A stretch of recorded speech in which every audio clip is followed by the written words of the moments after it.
Shalom jemaat yang diberkati oleh Tuhan Yesus Kristus. Malam hari ini kita berada di dalam persekutuan ibadah Kamis Putih. Ibadah di mana kita menghayati bersama-sama penderitaan Yesus Kristus buat saya dan saudara-saudara.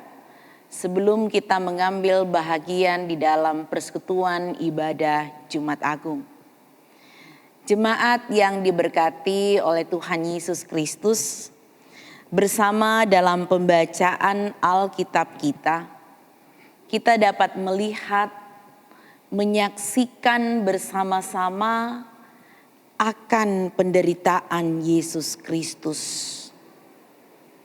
Kita melihat bersama-sama dalam pembacaan Alkitab ini bagaimana perjalanan Yesus ke salib semakin dekat. Perjalanan Yesus ke salib, dia menghadapi penghinaan, dia menghadapi martabatnya direndahkan, dan dia menghadapi bagaimana orang-orang menanggalkan seluruh pakaiannya dan mengenakan jubah ungu kepadanya. Jemaat Tuhan, dalam pembacaan Alkitab kita penderitaan Yesus bukan sampai di situ saja. Orang-orang banyak yang membencinya memberikan kepadanya mahkota duri dan menaruhnya di atas kepalanya. Yesus Kristus disakiti, Yesus Kristus diolok, Yesus Kristus dipukul,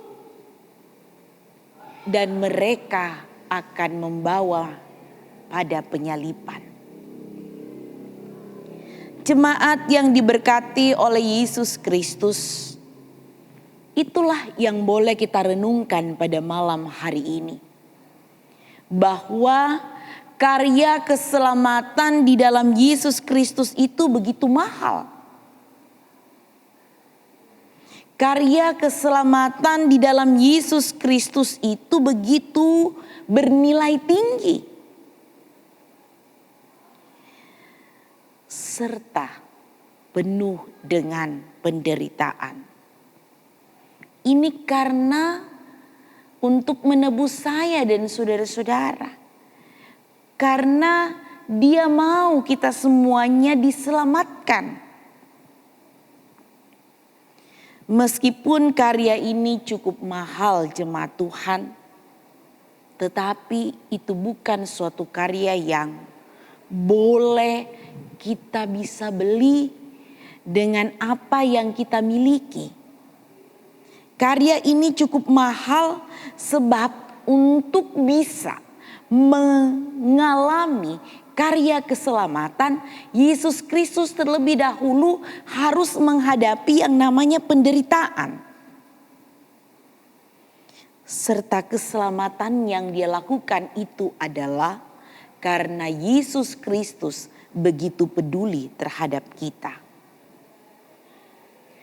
Jemaat yang diberkati oleh Yesus Kristus, di malam penghayatan akan penderitaan Yesus Kristus, mari kita menghayati karya penebusan dan penyalipan Yesus Kristus itu bagi kita semuanya. Dengan menghayati, kita siap bersama-sama mengambil bahagian di dalam sakramen perjamuan kudus. Jemaat yang diberkati oleh Yesus Kristus, mari sebelum kita mengambil bagian di dalam perjamuan kudus, menghayati pengorbanan Yesus Kristus lewat tubuhnya yang terkorbankan buat saya dan saudara-saudara, lewat darahnya yang tercurah buat saya dan saudara-saudara. Mari kita melihat bersama-sama. Bersediakah kita bersama-sama menderita dan berkorban untuk Tuhan Yesus? Bersediakah kita menghadapi tantangan besar? Sekalipun saat ini kita juga harus menghadapi pandemi COVID-19. Meskipun jemaat Tuhan kadang pedih dan perih. Tubuh itu harus terpecah-pecah, darah itu tertumpah. Namun, saya dan saudara-saudara harus bertahan. Jerih lelah kita, ratap tangis kita, keluh kesah kita, darah kita tidak akan sia-sia. Setelah kita memberi diri demi Yesus Kristus jemaat Tuhan, saya dan saudara-saudara juga diajak untuk mampu merendahkan diri dan saling melayani di dalam pelayanan pembasuhan kaki.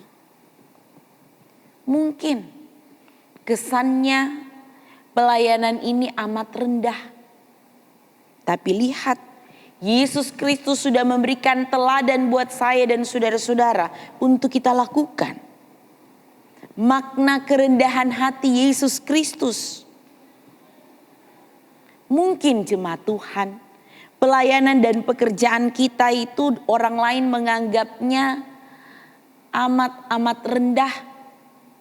Tapi lihat, pelayanan kita tidak akan pernah sia-sia di dalam Tuhan. Mungkin penderitaan kita dalam kehidupan di tengah-tengah dunia ini begitu banyak. Tapi lihat jemaat Tuhan, ketika kita menghadapi penderitaan dan rintangan, tetaplah ingat bahwa Yesus Kristus tidak akan pernah meninggalkan kita. Dia sudah melakukan karya yang amat besar buat saya dan saudara-saudara, dan dia akan berbuat karya yang juga amat besar dalam kehidupan kita saat ini. Akhirnya jemaat Tuhan, sebelum kita bersama-sama menghayati kerendahan hati Yesus Kristus melalui pembasuhan kaki, saya mengajak saudara-saudara sekalian juga turut menyaksikan video pembasuhan kaki yang dilakukan Tuhan Yesus ribuan tahun yang lalu. Tuhan Yesus memberkati. Sampai Maranatha. Amin. Saat ini 1 hari sebelum Hari Raya Paskah. Yesus tahu waktunya sudah datang di mana ia harus meninggalkan dunia ini dan kembali pada Bapanya. Ia selalu mengasihi orang-orang yang menjadi miliknya di dunia dan mengasihi mereka sampai akhir.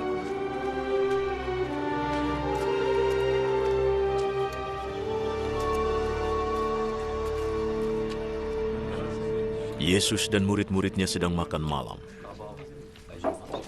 Iblis sudah dimasukkan dalam hati Yudas, putra Simon Iskariot. Tugasnya untuk mengkhianati Yesus. Yesus tahu Bapa sudah menyerahkan kekuasaan kepadanya. Ia tahu bahwa ia datang dari Allah dan akan kembali kepada Allah.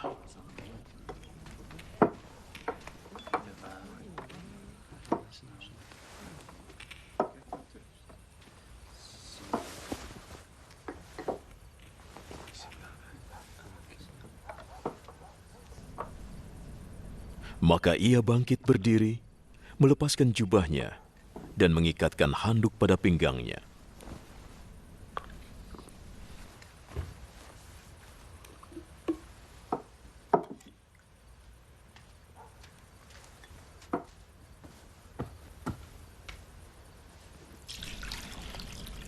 Lalu ia menuang air ke dalam sebuah baskom dan mulai membasuh kaki murid-muridnya dan mengeringkannya dengan handuk di pinggangnya.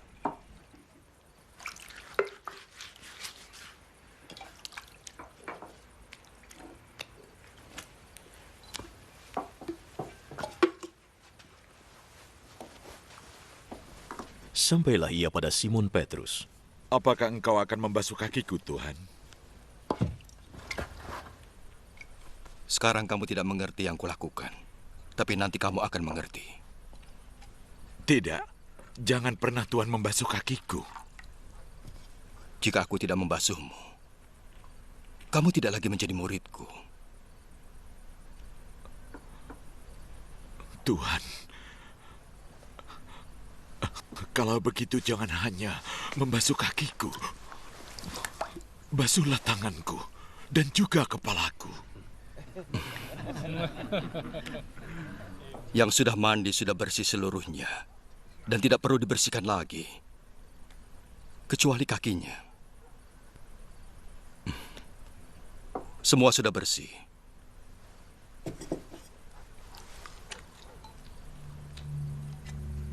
Kecuali satu. Yesus sudah tahu siapa yang akan mengkhianatinya.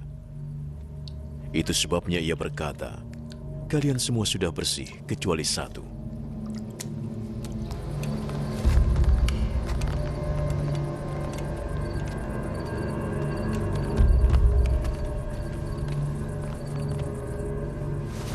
Setelah Yesus membasuh kaki mereka, ia segera mengenakan jubahnya lagi dan kembali ke tempatnya semula di meja. Mengertikah kalian yang baru saja kulakukan? Kalian memanggilku guru dan Tuhan. Dan panggilan itu sudah benar, sebab aku memang demikian. Jika aku sebagai guru dan Tuhan membasuh kaki kalian, maka kalian wajib juga saling membasuh. Aku memberi teladan kepada kalian, supaya kalian melakukan yang sudah kulakukan. Aku berkata yang sesungguhnya, seorang hamba tidak lebih besar dari tuannya, dan utusan tidak lebih besar dari yang mengutusnya. Karena kalian sudah mengetahuinya, kalian akan merasa bahagia jika kalian melakukannya.